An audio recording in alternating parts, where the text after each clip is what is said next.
It's the motherfucking Monday Minute.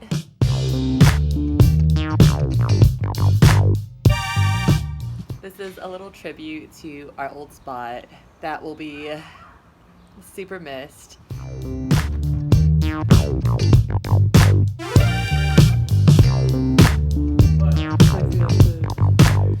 I feel my biggest memory from that spot overall is that's where we got engaged.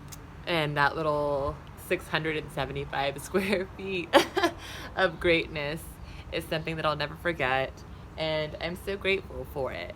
It's bittersweet. I'm excited for new adventures. I'm excited for when this spot is finally done. I am just overall super grateful, super happy, and I can honestly say that I feel good. I feel good. I feel excited, and I just feel so blessed. Though I am so grateful for this new, much bigger spot, I will never forget the memories. I will never forget 7213.